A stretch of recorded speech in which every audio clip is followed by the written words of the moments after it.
السلام على أشرف الأنبياء وعلى آله وأصحابه أجمعين. This, inshallah ta'ala, tonight will conclude the attributes of Ahlas Sunnah wal Jammah.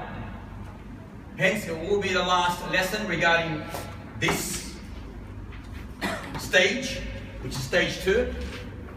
It will be completed tonight, inshallah ta'ala, with these 2 points. Next week, either Allah ta'ala, we will have a revision of the 2 first stages. It's going to be tough. It's going to be tough, so you better get your boxing gloves with you. So I'm not taking no for an answer. I hope there's no absentees next week. It's going to be worse for you if there is. So, bi'idnillahi ta'ala, we have a thorough discussion regarding what we have taken in the first 2 stages. Hence, after that, we're going to initiate stage 3 of this course, and that will be bi'idnillahi ta'ala. We're going to start with the 3 categories of Tawheed: Al-Rububiyyah, Al-Uluhiyyah, Wal-Asma'i Wal-Sifat, and we're going to take that in detail, insha'Allah ta'ala. And then we'll continue thereafter. So tonight, inshallah, it's only a basic point or 2. It's not very hard. It's in fact very simple to understand. There's no sort of intricate sort of trees on the board or anything like that, as we have in the past. It's just 2 important matters that many of us, whether we're forgetting, or whether we're neglecting, or whether we're careless about, they need to be spoken about because it's very, very important, being, walillahi alhamd, true servants of no other than the Almighty Allah subhanahu wa ta'ala.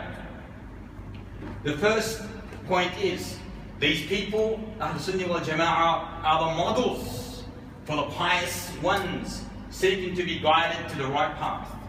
This is a result of their firmness on truth. See, Ahlus Sunnah wal Jama'ah, because they have that concrete understanding, that firm belief in Allah subhanahu wa ta'ala, and they do not compromise that faith, that resulted in them cherishing Allah subhanahu wa ta'ala in their hearts. Their hearts became enveloped, wallahi, for the love of Allah subhanahu wa ta'ala. As Ibn Qayyim said beautifully, he said the heart is like a vessel. Once filled with something, it will not accept anything else until emptied of the first.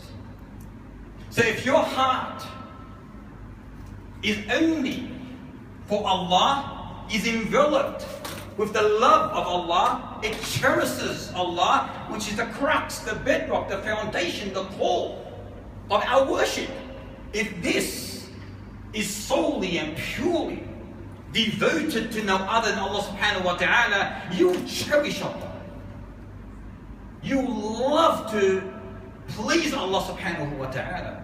They realized, these great men and women, they realized, because they had this intense, severe, untouchable, invincible, unbreakable love for Allah, they realized that every moment on this earthly existence was under continuous guidance and direction of Allah subhanahu wa ta'ala. Now when you have that belief in your heart, when you have that severe, intense faith in your heart, you will no longer regard treasures and fortunes, materialism and luxuries of this dunya to be fit enough for your future home, which is your dust home, 6-foot grave. So they did not regard anything what's called luxury on this dunya, materialism of this dunya, the treasures of this dunya, the fortunes of this dunya, what people have and what they do not have. They did not regard it as something that is fit for them to take with them to their grave. They did not concern themselves with the luxuries because they had that love. And it was genuine, pure, wallahi, sincere love for Allah Ta'ala. This is the result of Ahlus Sunnah wal Jama'ah having that love. They cherished Allah subhanahu wa ta'ala. Wherever they were, wherever they went, whatever they did, Their main concern in life was to please Allah subhanahu wa ta'ala. Realizing and acknowledging that every step they took was a step that's leading them to where? Either one of two paths. Either to the everlasting beauty of gardens of bliss beneath which rivers flow. Or, a'udhu billah, that step that they took may have led them and may lead them, and inshallah doesn't lead any of us, to the unimaginable damnation of tormentation. The gardens of fire, beneath which flows the fire and the punishment and what have you. That's the two destinations. So they realized this. They realized it. And with such firm and powerful faith, they took the pains of this dunya life. There was no pain to them. There was nothing hard for them. Whether it was ugly, no, they turned it into beautiful. Whether it was hard and difficult, they turned it into simple and easy. Whether it was sour, it was sweet for them. Because they realized the reality, the wisdom, the essence of their earthly existence. It was not here to gather, accumulate, and pile up. They did not want this. They did not think of this. That was not their goal. That was not their ambition in life. No, absolutely not. This is the result of understanding and recognizing, hence acknowledging the correct creed of Ahlas wal Jammah. So their ultimate aim in this life, knowing all this, was only one. Nothing more. Just one. Not the accumulation, not the piling up, not the gathering, not befriending, making this person want you to love him. So you do anything to make him love you. They didn't care about that. Their ultimate aim on this dunya was to establish Allah's deen in its entirety. Their ultimate aim was to establish, fulfill the requirements that Allah subhanahu wa ta'ala has imposed upon them in their hearts, in their souls, in their homes, in their workplaces, in their schools, in their institutions, upon every inch of this globe. Wherever they went. Wherever they went. It's not like in the masjid, I'm a Muslim, but I'm home, I can do what I want. At home, I'm a Muslim, but at work, because there's no Muslims there, I can do what I want. In school, oh, we can't because of this. No! The law of Allah subhanahu wa ta'ala is not a law which is pick and choose. It's not a law that I can want it here and I don't want it there. I can do it here and I don't have to do it there. No. It's complete, it's absolute. Every second of your earthly existence belongs to Allah subhanahu wa ta'ala. Not a matter of choice.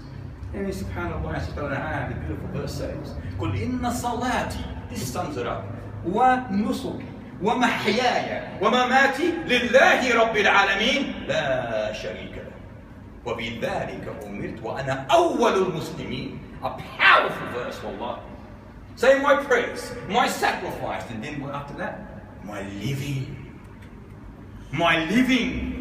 my absolute living, and my dying are all for Allah, the Lord of mankind, who has no associates. And then the verse says, and I am the first one to surrender to this. So when you say La ilaha illallah, it no longer becomes what? A matter of option. Because when you declare the declaration of salvation, of Jannah, you are actually saying that when I said this, when I say this, period, I surrender to Him. وَبِذَلِكَ أُمِرْتُ, and in this I believe, وَأَنَا أَوَّلُ الْمُسْلِمِينَ, and I surrender, I am the first to surrender to everything that He told me to do. To abstain from everything He told me to keep away from. This is the definition of Islam, to surrender yourself entirely, to try to establish Allah's law no matter where you are. You know, many of us, for example, go to work and we see a lady, oh, we shake her hand, oh, this is a lady, it's, what am I going to do? It's aib. Aib? Aib? It's aib that you did that. You're a Muslim. Don't compromise. Don't humiliate yourself. Don't debase. Don't belittle. You are a Muslim. You got the izzah of Islam. So hold on to it. قُلْ آمَنْتُ بِاللَّهِ ثُمَّ اسْتَقِيمُ. This is the way they were. So if you want to follow their methodology, this is their methodology. This is the methodology regarding to be models of piety, to be true servants of the Almighty Allah subhanahu wa ta'ala. Now naturally, we are living in a world today where the horns of Satan are raised in every corner of the globe. In our own bedrooms, in our lounge rooms, there's the devil's horns raised, trying to penetrate into our hearts, into our children, into our wives, into ourselves. Why? To destroy you. To destroy you and harm you and destroy this path of yours. You as a shepherd, you must be aware of this. Take care of your flock. They say, Wallah, my wife, my children, alhamdulillah. You are responsible. You are the shepherd. When you want to embrace the Lord, the Almighty Allah, in its entirety, it also means in your homes. Because you're there the majority of times. It means in your homes. Be aware of what your wives, your children are doing. Be aware. Be vigilant. Be careful. Be strong. Don't say it's innocent entertainment. The internet today is not innocent entertainment. It's destructive, devilish entertainment, if you call it entertainment. There's no bigger horns than the internet, the horns of the devil. Wallahi. So be very, very cautious and be very, very wary of this destructive element. But naturally, we living on this earth, we are going to be met with many obstacles that will try to destroy this golden epic of yours, the epic of trying to establish Allah's deen wherever you are. You got wealth, wallahi, it's destructive. Assets, very, very scary. You got lust and desire. You got boastful behavior and ostentation. You got rank and position. You got pride and arrogance. You got women. You've got people. You got many, many, many different trials of all shapes, sizes, and forms. For we are living in a world of what? Of cause and effect. We are bound naturally to be influenced by these external features. So when we see, naturally, when we see that supposedly happiness, prosperity, comfort, honor, reputation, joy, gratification, sincerity, whatever it may be, when we see it, that we believe that all this revolves on having a lot of wealth, worldly resources, we rush to these things. And we forget, this is scary here, we forget to distinguish between halal and haram, right and wrong. Why? Because our whim and desire is too strong. Our nafs al-ammaratu bis-su', that low commanding ego that exists within us, is too strong, and we can't control it, and we want to go and get these things, no matter what. This is destroying mankind. This is where the danger is. Especially if you want to be pious, righteous, and you've all experienced this.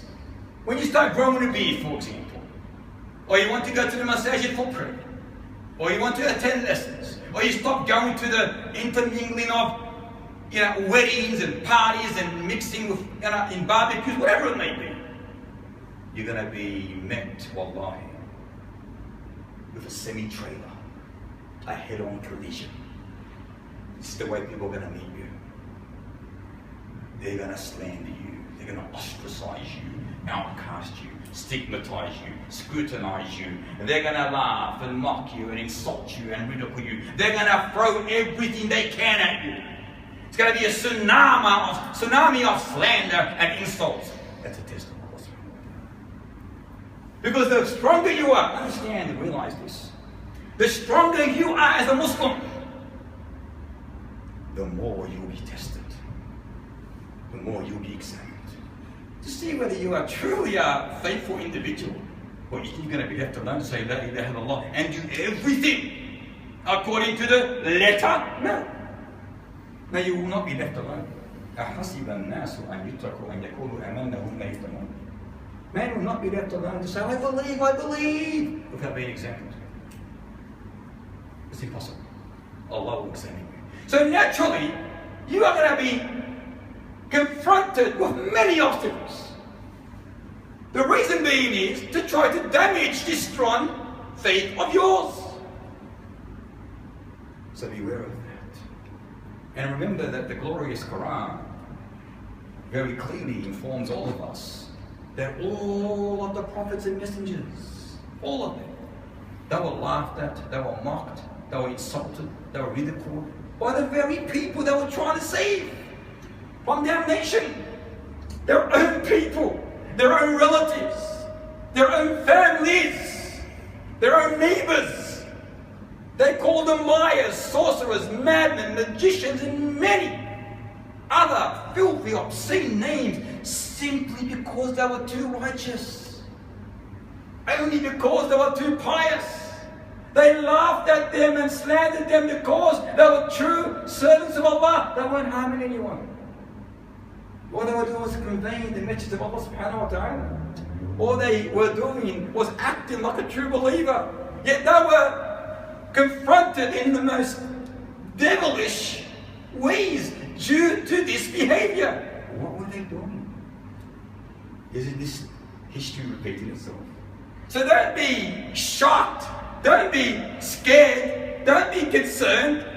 This should increase your faith, increase you in your ways. You are a stranger whether you like it or not. When you uphold the path of Haqq, realize, without any shadow of doubt, you will be labeled. But be strong, be firm. Ya muqallib al-qulub, thabbit qulubana ala dinik. This is the reason why we say this in prayer. He, Rasulullah himself said this. Who in the world are we? So understand, you are going to be attacked. Left, right, and center. SubhanAllah, an example of this attack was the great messenger Noah. 950 years he was conveying the word of the Almighty Allah, proclaiming His grace. 950 years. His people, only a few of them on the fingertips here, embraced his message. Few of them. They laughed at him. They labeled him. They thought he was absolutely crazy, a madman, building a ship in the middle of nowhere, at least 1,000 miles away from sea. What could be more crazy than that? That was their belief. So they would go past him, look at him, and start laughing at him, slandering him, hurting him, mocking him. As the ayah says, وَيَصْنَعُ الْفُلْكَ, and he was building the ark, mind you, in the middle of nowhere. Revelation from the Almighty Allah. Al-Haqq. This is not a joke. Allah says it's going to happen. It's going to happen. It's going to happen. No matter what you believe. وَيَصْنَعُ الْفُلْكَ, and he was building the ark. وَكُلَّمَا مَرَّ عَلَيْهِ مَلَأٌ مِّن قَوْمِهِ سَخِرُوا مِنْهُ. Every time the chieftains, the leaders of his people passed by him, they just laughed at him. They mocked him, they ridiculed him, they slandered him.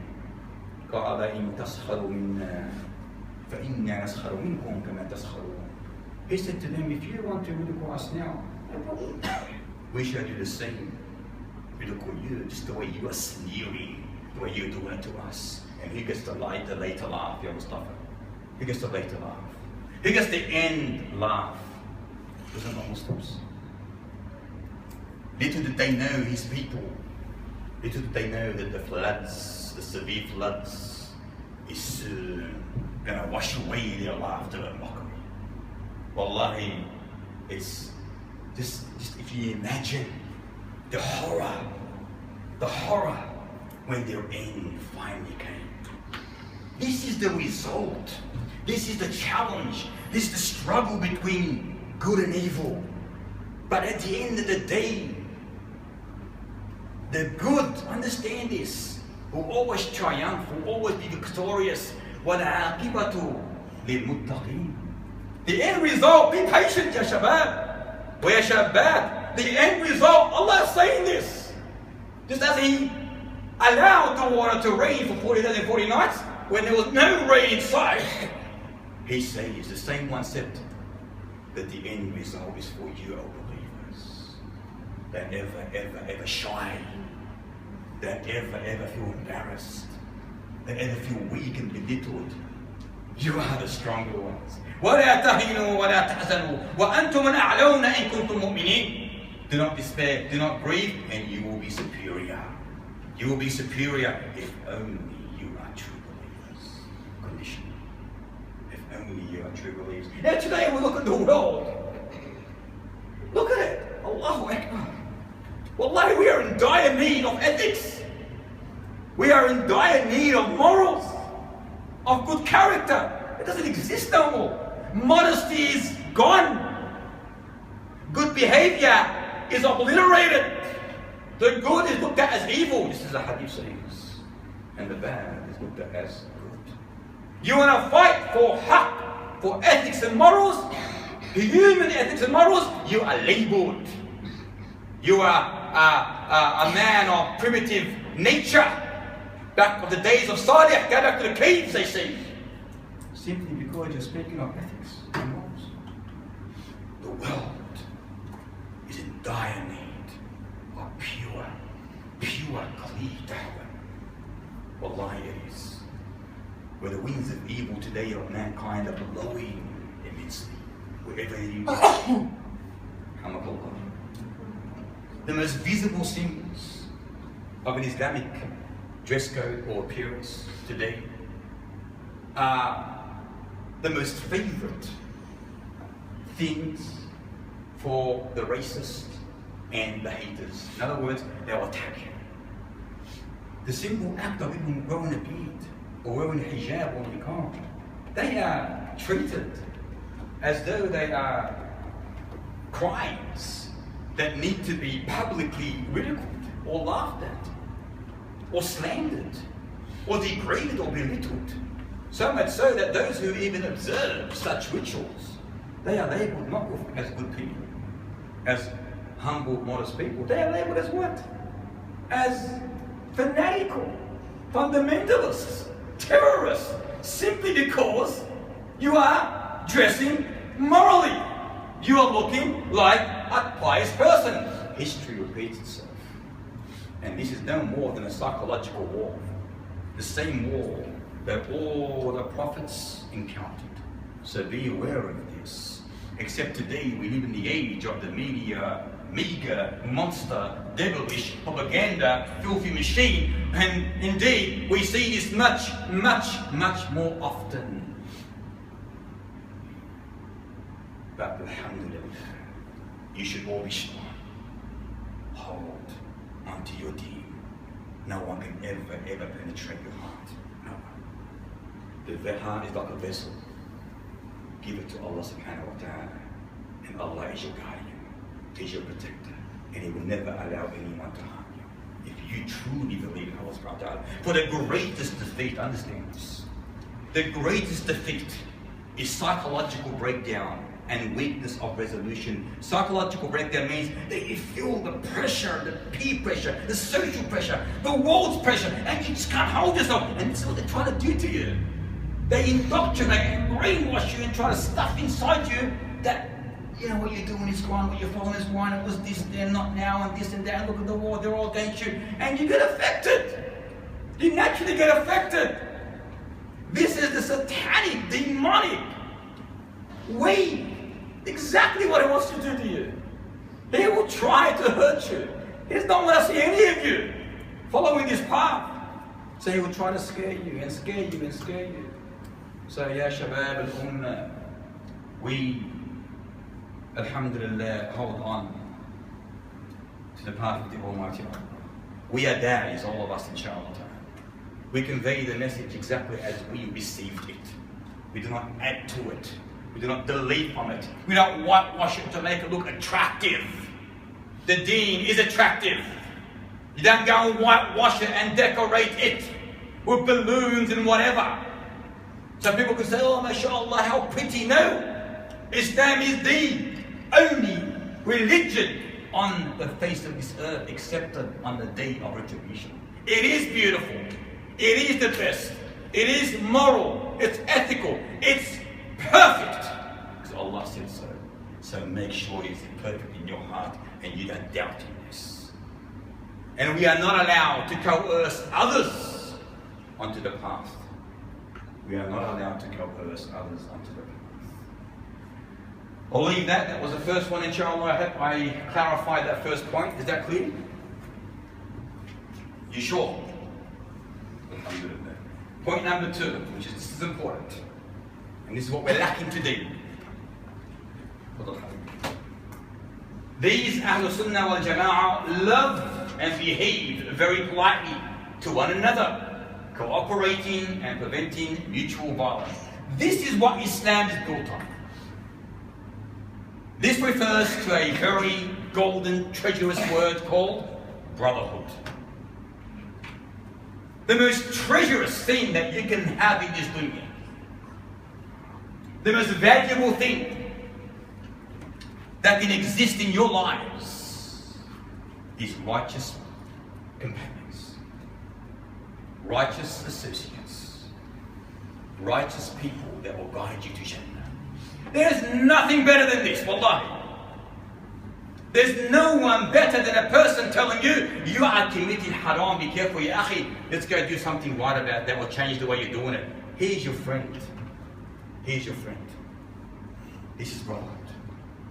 And this is what we're lacking in ourselves.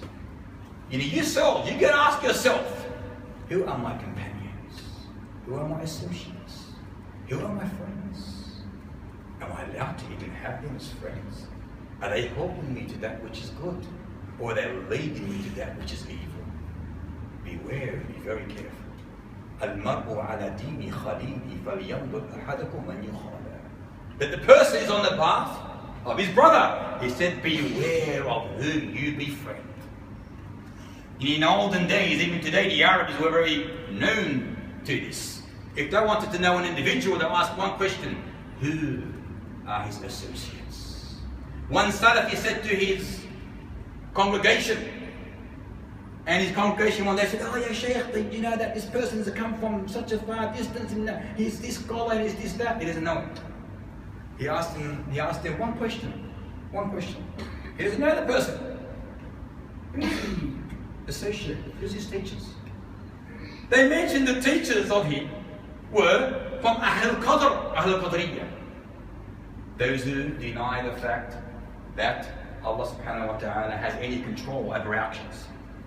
We're going to get to that inshallah in the future. He said he is an evil man, keep away from him. Simply because he knew who is or who are his companions. Yeah, for example, you have a brother comes out of the pub.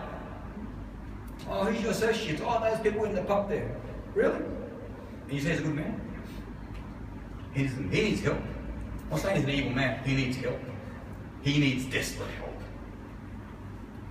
So basically, we've got a beautiful verse in the Zukhruf saying, Al-Ikhillau yawma idin ba'duhum li ba'din adu. Listen carefully. Illa al-muttaqeen. Friends on the day of resurrection will be enemies, will be foes, except al-muttaqeen. Allah subhanahu wa ta'ala is saying to us all something very important. Very important. He's saying on the day of resurrection, listen carefully, all the friends that was built on worldly friendship will be enemies on that day. In other words, if your friendship in this dunya was based on economic interests or race or color or whatever, on the day of retribution, those individuals will be your enemies. I'll repeat, all of friendship on the day of retribution, will become enemies. The friendship that was based on this dunya, or in this dunya, on economic reasons, or on race, or on color, or on a materialistic reason, on that day, he will not be your friend, she will not be your friend, he or she will be your enemy. And then Allah says, إِلَّا الْمُتَّقِينَ. Accept the friendship. Look how powerful this is. Accept the friendship of those who truly were genuine brothers. In other words, the friendship that was built on true, genuine brotherhood. That's the only friendship on the day of resurrection that will remain, what, Ya Mustafa? Friends. Every other friendship that was built on a dunya perspective, on a dunya reason, will become enemies and foes on that day. So the question may be asked, well, how do I know what brotherhood is then? What do I say? What do I do? How do I know my friendship between me and this person is on brotherhood? Can you tell me? What does it mean to have a brother as your friend? What constitutes it? You can tell me. No, no.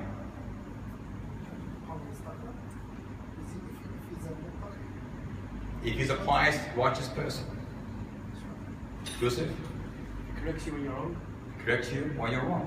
What do you say? He's going to say that. Amen. He was going to say that as well. Barakallah. Very good.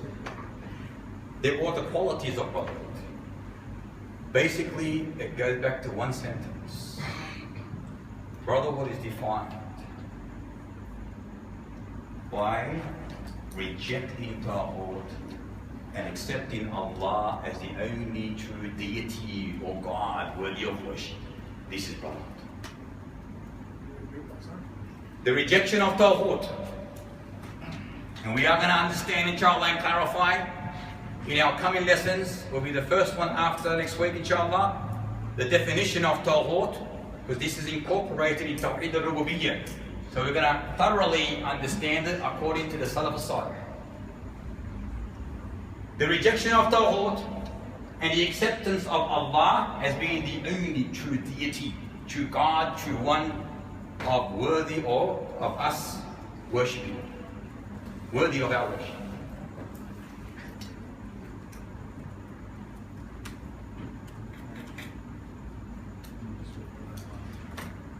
Accepting Allah subhanahu wa ta'ala as the only true deity worthy of our worship. Worthy of our worship.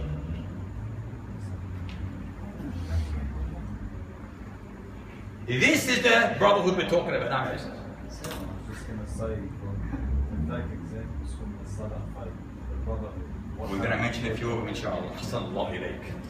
فتح الله عليك. على هذه الذكرى الحلاوة العسلية. Now, so basically, definitely, as Isa said, there are many examples that we're going to mention a few, inshallah.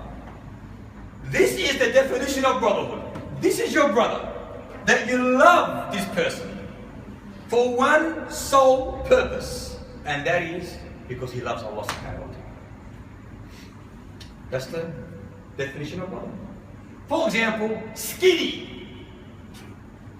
I don't love Skinny because he's got a Ferrari outside or a wild track.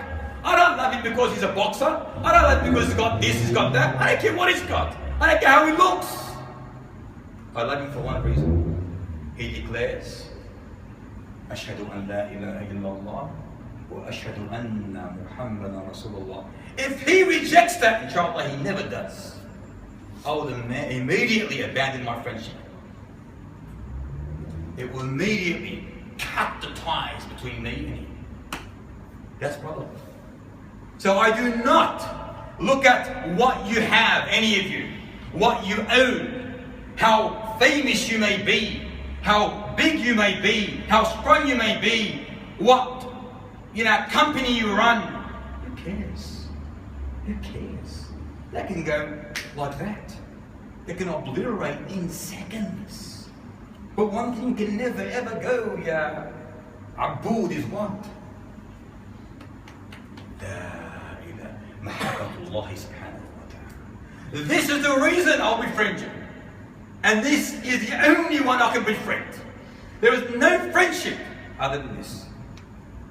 That's what Allah subhanahu wa ta'ala says. So basically, this is the definition of brotherhood. And this brotherhood, it transcends everything. Race, color, nationality, gender, culture, ethnicities, identities, even the human race. It's above all of this. This is the brotherhood of Al-Firdaus al-A'la. And this is what we are lacking today. You know the reason why there's so much malice out there? Jealousy, hatred, envy, division, diversion, destruction. Why? Because people that truly, the Muslims, that truly love each other for this reason. Wallahi, if you truly loved one another for no other reason but brotherhood, you will be the most united body on the face of this earth.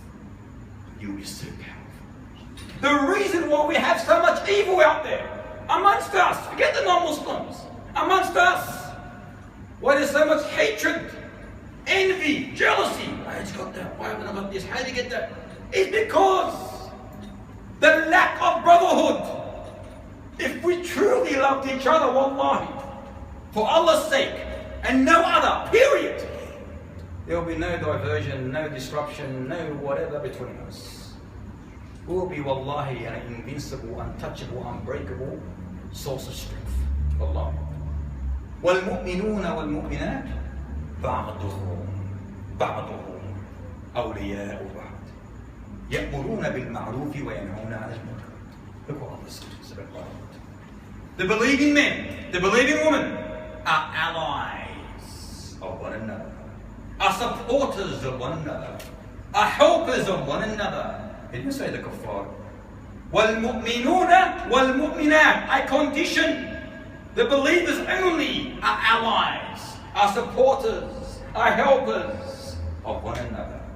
يَأْمُرُونَ بِالْمَعْرُوفِ. A quality of brotherhood. They enjoin that which is good. وَيَنْهَوْنَ عَنِ الْمُنكَرِ. And they forbid that which is evil. And they establish prayer. And they give zakat. And they obey Allah and His Messenger. 5 qualities of brotherhood. These are the qualities of brotherhood. The hadith says, لا تباغضوا ولا تحاسدوا ولا تدابروا وكونوا عباد الله إخوانا ولا يحل لمسلم أن يهجر أخاه فوق 3. Do not hate each other. How can you hate your brother? But honestly, how can you hate your brother? How can you hate your sister?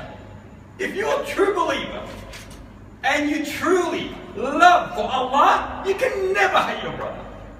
No matter what excuse, what reason, what you come with, you can never ever hate your brother. لا تباغضوا. Do not hate each other. ولا تحاسدوا. Do not envy each other. You know, Isa might have something I haven't got. He may have more than I have. So, may Allah bless him more. May Allah give him more. Allah gave it to him for a reason. Allah gave me this for a reason. I don't know what that is, but I know it's something beautiful. I know what I can do. He knows what he can do. Allah knows better than both of us. So He will give you a proportion, that which you are able to control. Maybe if I had what he had, I'll be destroyed. Never wish for that which you haven't got. It could destroy you. But be content and happy with what Allah has given you. For that is what is meant to be given to you, period. So, if you think like that, you can't feel jealous. You can't be jealous. You can't envy your brother or sister. It's impossible. It's impossible. And the hadith says, don't envy each other. Again, equality of what you're talking of brotherhood. See all these qualities? We got the 5 qualities initially. Now we're going to another qualities. Do not hate. Do not envy. Do not turn your back to your brother. What does that mean? Get me there. Do not turn away from your brother. What do you reckon?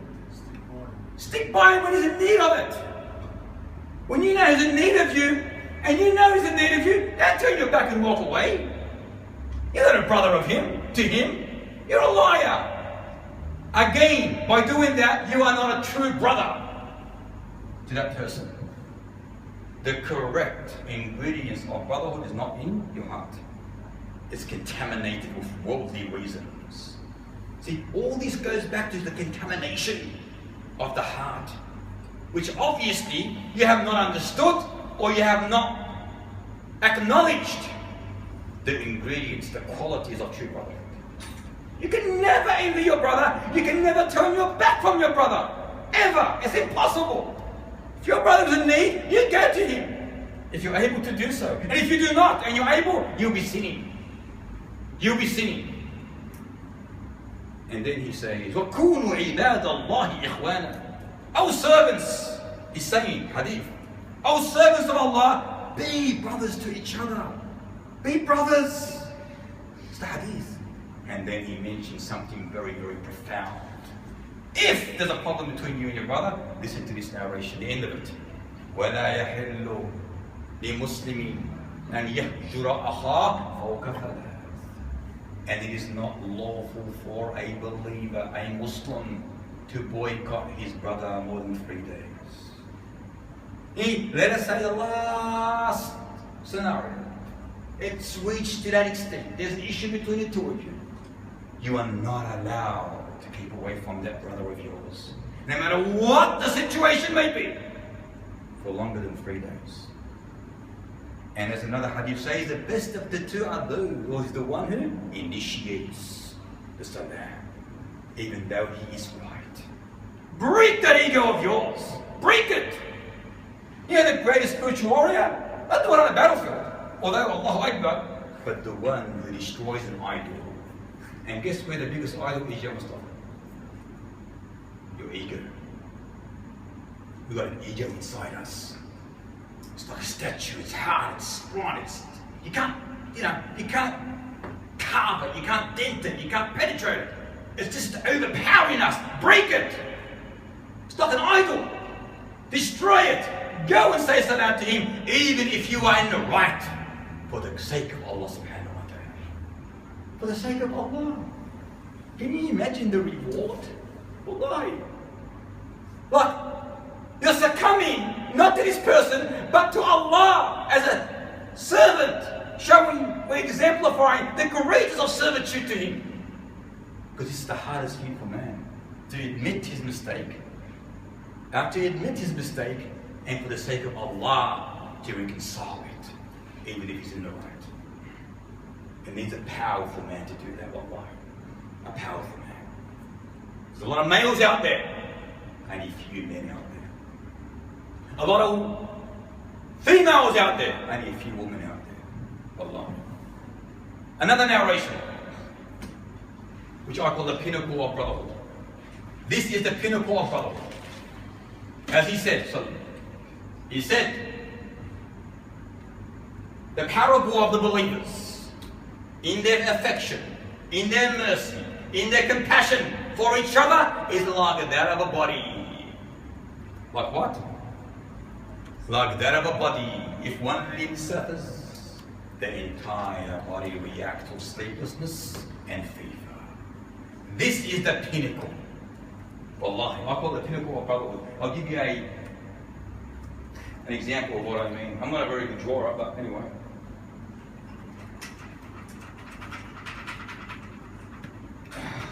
Try that again.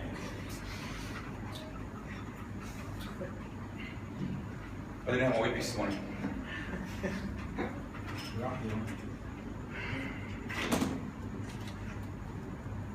This is brotherhood. This is Islam. There's no way, so don't criticize me and start throwing your pens at me. It's a body. Wallahi. Islam, brotherhood is this. No matter where you may be, at the end of the world, at the start of the world, we're all brothers and sisters to each other. Let us consider Ahmad here, his name is Ahmad, has a sore foot. Ya Latif. Ouch! It's hurting him. He's in severe pain. What's he gonna do? What's he gonna do? Go get the chainsaw, the axe, the knife? Allah made it, take chop it off, think he's gonna relieve himself? No! He's gonna try everything to what? To solve this problem of his, to relieve himself from the pain. He won't sleep.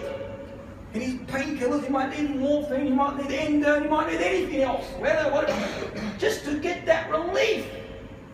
He's not going to amputate it, is he? You know the majority of Muslims today, guess what they do? What do? They amputate it. They're amputating their brothers and sisters worldwide. They know that worldwide, their brothers are in severe problems, in severe need, in abject poverty, in famine. But the world today, the Muslim world, is stifled by numerous crises, whether it's wars and turmoil, instability, famine, abject poverty, whatever it may be. They're going through trials, wallahi, which we don't even see. We don't feel it here. But the majority of us are amputating this limb. We don't want to know about it. Allah will ask you about that. He will ask you. The minimum you can do is get up the last part of the night, the minimum, for the sake of Allah Ta'ala, for the sake of your brothers and sisters. Get up the last part of the night and ask Allah to assist them and help them and show compassion and mercy. The minimum you can do. Surely you can do that. At least then you are feeling the suffering and the pain that exists there. At least you can say to Allah Ta'ala on the day of judgment, Ya Allah, I got up from my comfort, from my luxury, on a cold winter morning, the best time to sleep. I got up for the sake of brotherhood. Wallahi, it will be written for you on the day of judgment. It will be heavy on the scales of your deeds, wallahi. Don't amputate them. That's what the majority are doing today. You know, this reminds me of the great saying of one of the greatest military generals that ever existed. Who was he? Skin? Allah.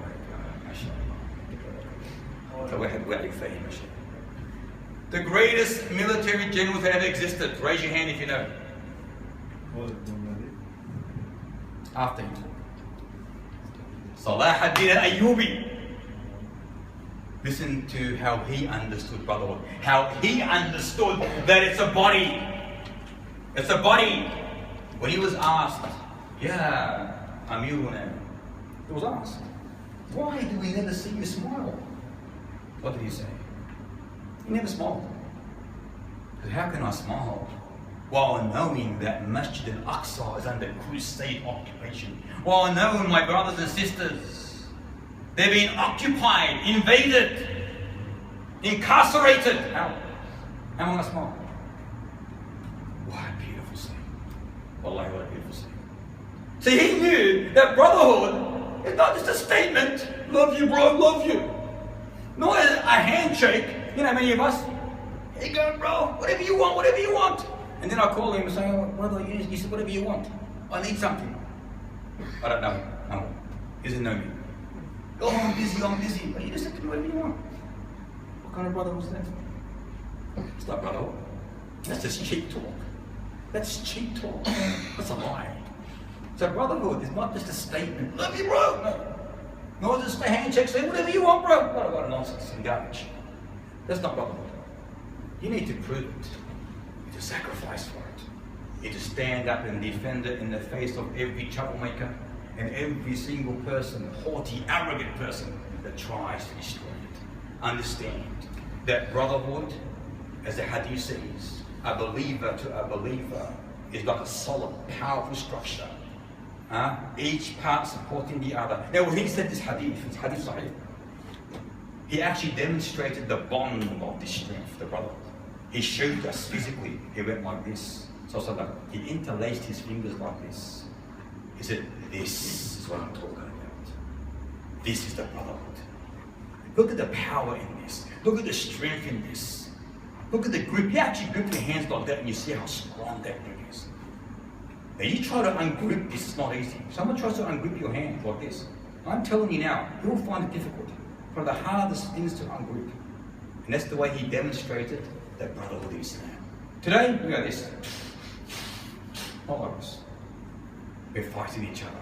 We're hurting each other. We're killing each other. We're slandering each other. And we say to each other, you're my brother. Load of nonsense. Here's a narration that mentions that two brothers in Islam are likened to a pair of hands. Two brothers are likened to a pair of hands. And it says, one of which washes the other. Look how beautiful this saying is. Two brothers in Islam, ya Taha, are likened to what? A pair of hands. One of which washes, supports, takes care, loves, nurtures the other. If you had dirty, for example, can you wash it off? Can you get your fingers somehow, I don't know what you can do, and wash it on your, you can't. But the other one comes and says, I'll take care of you, my brother. I'll take care of you. Relax, don't worry, I'll take this, relax. I'll take care of you. You need a band-aid. You can't get the other fingers to get a band-aid on you. I'll take care of you, brother. I'll run to you. What do you want, band-aid? No problem. I'll put a band-aid on you. Love, care, support. That's what brotherhood is. That's why they're likened to what, Yusuf? A pair of hands. One of which supports the other. Wallahi. There's nothing more powerful than this. Seriously.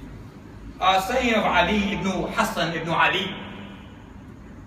He said to one of his associates, trying to give him an example of brotherhood, he said, can one of you put his hand in his pocket or purse of his brother? Can one of you put his hand in the pocket or purse of his brother and take whatever he wants without his permission? Yes. This man that he was saying it to, he goes, I don't think you can do that, no. Because you have not understood brotherhood. See that, yeah, I do. What does it mean? Love your brother what you love for yourself. Loving for your brother what you love for yourself. You have not understood brotherhood if you don't know this, if you can't do this. So at the end of the day, when a brother of yours takes something that you may have and you're not in need of it, you give it to yourself. You give it to yourself. Love for your brother what you love for yourself. Isn't that what it means? Ibrahim ibn Adham was traveling to Jerusalem one day. And a man comes running. Yeah, Ibrahim, I want to be a traveling companion, please. And Ibrahim is the great Salafi scholar. He was the monsters of Islam. He mastered the Sharia, Allahu Akbar. So this man wanted to accompany him. Ibrahim said, on one condition, I'll let you travel with me. You can accompany me on one condition. What is it? Yeah, or anything. That you allow me, look at how simple the condition is. You allow me equal rights to what you have, your provisions. Is that hard? You allow me equal rights to your provisions. The man stopped there and a bit hesitant. As soon as he saw his reluctancy, he said, I admire your sincerity. Go away. Because you want to be my brother in trouble? And you don't even allow me equal rights to your provision? Go away, please. You don't want to be my brother in trouble. This is the brotherhood we're talking about. You know, the first thing that Muhammad did in Medina was what? You can tell me. When the Muhajirun migrated to Medina, what was the first thing that he established? The bond of brotherhood. Yes, Ya Abdullah. The bond of brotherhood. The first thing he established was the bond of brotherhood. Creating the bond between the Muhajirun and Ansar. What did it do? It created unity, love, connection, assistance, help, harmony. A powerful entity in Medina. It was powerful. They were one big family, all brothers. Although they did not even know them, because they were brothers in what? In rejecting the Tawhid and accepting Allah. That's their brotherhood. That was the definition of brotherhood. And you all know the narration, Ya Rabbi, of Abdurrahman ibn Auf. One example of this. He went to Medina, he had nothing. He had nothing. He left everything behind, his wives, his children, his wealth, his assets. As soon as he got to Medina, he made the bond between him and who? He told me, Sa'ad ibn Rabi'a. He said, Ya Sa'ad, this is Abdurrahman, he's your brother. Sa'ad, you know the definition of brotherhood. He said, oh, what am I going to do now, Ya Rasulullah? What can I do? He's my brother. Okay, what do I do? He took him by the hand. He said, Faddal ya akhi. Subhanallah. You know how powerful that word is? We always say it to each other, Ya akhi, kayf al-hal. My brother, how are you? But do we really understand this meaning? Wallahi, do we really understand the meaning of akhi, brotherhood?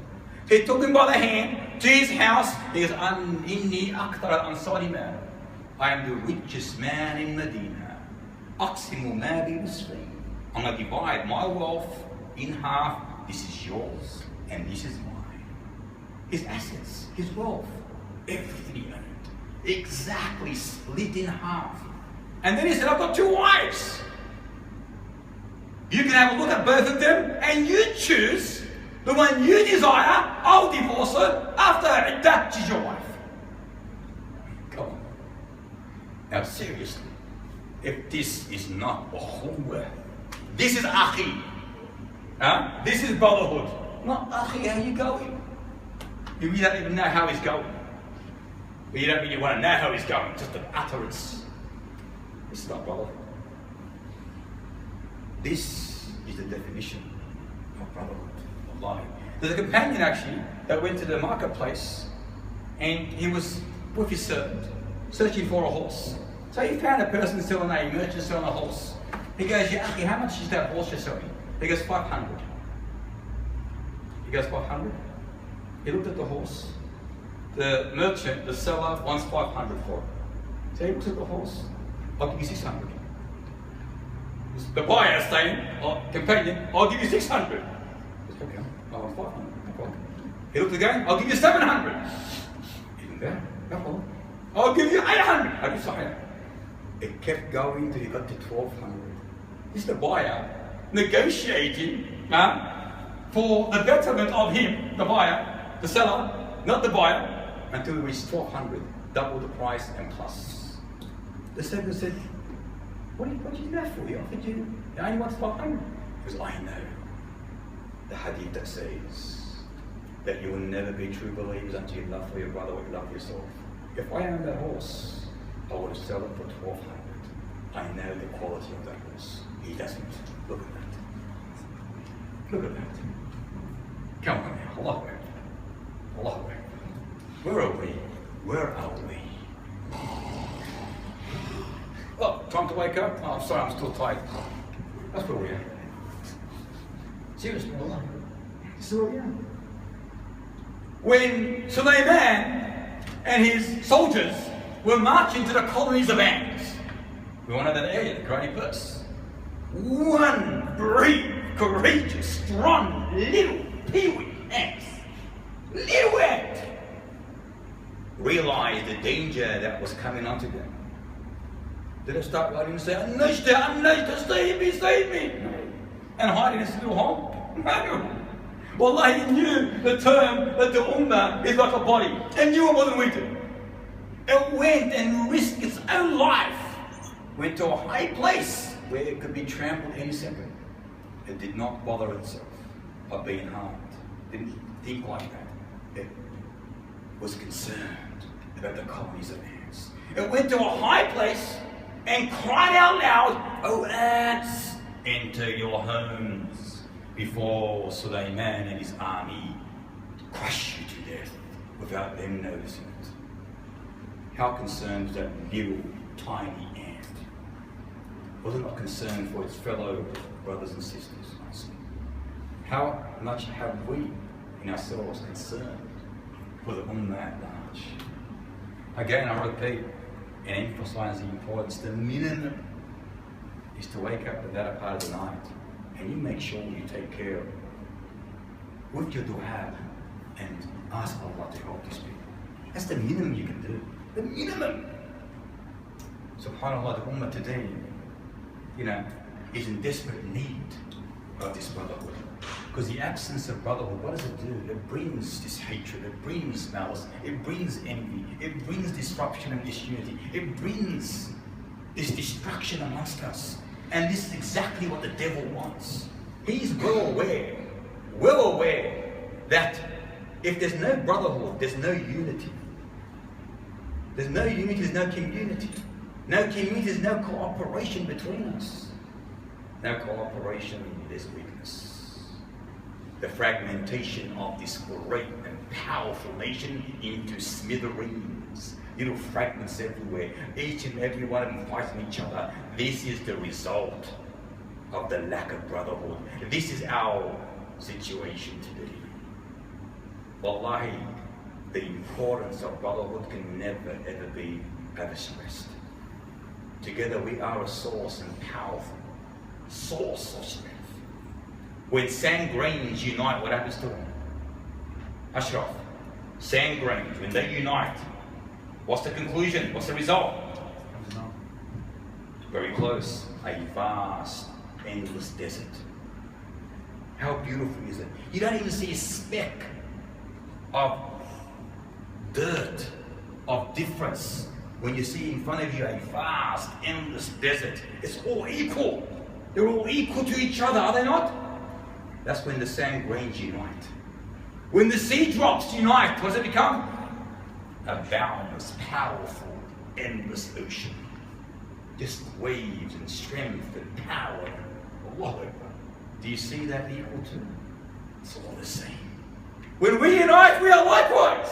We are invincible, unbreakable, untouchable. No one, wallahi, no one, not on land nor above, can ever harm us if we were like this.